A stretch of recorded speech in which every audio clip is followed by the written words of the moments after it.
president. It was only 2 months ago that you decided to step aside from seeking re-election, putting your country first above any personal ambition, and passing the torch to the vice. It's like having one of the Beatles at the table. And you passed the torch to Vice President Kamala Harris. What have these past 2 months felt like, and are you at peace with your decision? Well, I am at peace with my decision. Look, when I ran this last term, I said that saw myself as a transition president. Yeah. Mm-hmm. Transitioning to a new generation of leadership. Now, I know I only look 40, but I'm 180 years old. I've been around forever. But what happened was we were having so much success in getting things done that people thought we couldn't get done. Right. I found myself having used more time than I would have ordinarily to pass that torch. But working with Kamala, she is bright, she is tough, she's honorable. And the thing I like about her, and one thing we share in common, is that we have an optimistic view of the future here. Yeah. I mean, this is the same talking points, literally. And this is how you know, or this is how I know, I don't know about you guys, but this is how I know that this is not the person that should be leading us as far as Kamala Harris, because she's more of the same of what we've been experiencing. He's using the same talking points as Kamala Harris. Feel good, optimism, joy, hope. The same playbook that Obama hit us with. And this is why we're in the situation that we're in from Democrats controlling the White House 12 of the last 16 years. He's having the same conversations, the same talk, optimism, joy, tough. Now, I need to understand how we're going to solve for the problems of why when you go to the grocery store, you can't get a full basket of groceries for less than $1,000. Somebody speak to y'all flying migrants over here, and that's why Springfield, Ohio is sitting on 20,000 new migrants, and they 1/3 of the population. The Haitian migrants are taking over what's going on. Somebody talk about Lake and Riley. Somebody talk about what's happening over in Denver. Please help me to understand why Chicago is $1 billion in a budget deficit and they're raising property taxes every single year and the people are losing their homes. Somebody help me to understand what is happening. Why are y'all in all of these proxy wars? Why are we allocating so much money over into Ukraine and Israel? What is your involvement with these recent pager explosion that happened over in Lebanon? I'm 42 years old. Maybe this works for an 18-year-old who is just now having an opportunity to vote, can't drink, but they can vote. That works on children. That don't work on grown people. Or maybe it does. I don't know. There's nothing we can't do, and there really isn't. Anyway, but that's what happened, and so finally I decided that it was better. And I meant what I said. It was the greatest honor in the world sitting behind the Resolute desk as President of the United States, but I loved it, but it sounds corny, but I love my country more. That's right. Yeah. That's an incredible thing that you did. Absolutely. Well, Mr. President, the Vice President has been working hard to get her message out to voters, and she's been drawing large crowds.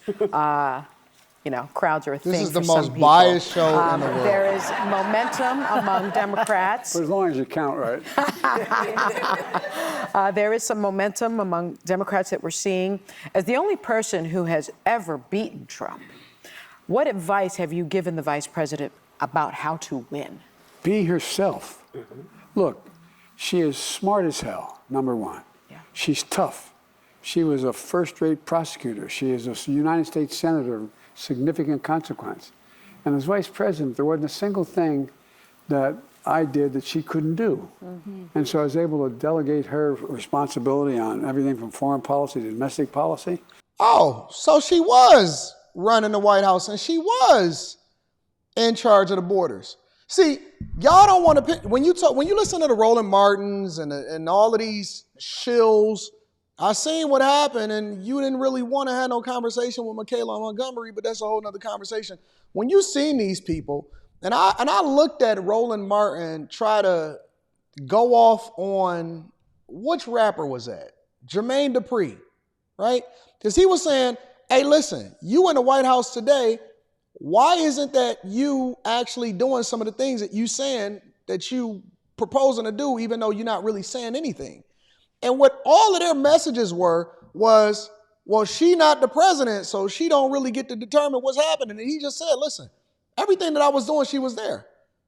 All of the stuff that I was involved in, she was delegated to handle. Somebody lying. Look, the one thing we have in common, she and I, two basic things that are different, departed from some Democrats, some past Democratic notions. We thought the way to build this country and build the economy, which was left in tatters, was to build a middle class. Right. To build a middle class from the bottom up. It would increase. It would give the poor folks an opportunity. Same give the middle talking class points, a chance y'all. to grow, and the wealthy could still do well. They should start paying their taxes. They should, yes. But all kidding. This is so dumb. And the other thing is that I don't know all of a sudden how we're so down on the prospects of America. Because you got borders that's being overrun and people can't feed their families. And they losing their homes. And they getting evicted. And their cars are being repossessed. And men don't want to go to work anymore. And women is out here looking for a sponsor. And OnlyFans is popping. What is he? What do you mean? So that just tells me that you don't have a pulse on what's really happening in these streets, bro. Nothing we've ever set out to do we haven't been able to do as a people. When we've done it together, nothing. And so I just think she has the energy, she has the intelligence, she has the grit. So he's basically stamina, on here to push and Kamala she Harris. has That's the why guts he's appearing to on. do the right thing. Yes. Well, Mr. President, we all agree at this table it's very selfless of you to pass the baton and step aside. There was a perception that perhaps your hand was forced, and some pointed fingers to Speaker Nancy Pelosi, who you have a long relationship with and accomplished many things with. Did you feel that your hand was forced, and what is your relationship with Speaker Pelosi now? My relationship is fine. Look, Yeah, you was pushed out. I You was pushed out. I never fully believed the assertions that somehow there was this overwhelming reluctance of my running again. I didn't sense that. And although the polling, as I said, Biden's polling was different, the fact of the matter is my polling was about, we're always within range of beating this guy. Yeah. And, Cap. what I did was, I think there were, it makes sense. There were some folks who would like to see me step aside so they have a chance to move on. I get that. That's just human nature. But that wasn't the reason that I stepped down. I stepped down because I started thinking about it. You know, it's hard to think of, I know you're only 30, but it's hard to think of, it's hard for me to even say how old I am. No, I'm serious. I don't know. Why is that? I give it my word. It's like, holy God, that can't be right. that just can't be right. I'm your age, by the way. The number gives me you're not. vertigo. Yes, it does. I am. I'm your age. No woman close to me is as old as I am. None. I'm telling you, sir. Right now they are. And Mr. President, do you think had you stayed in the race, would you have won? Yes.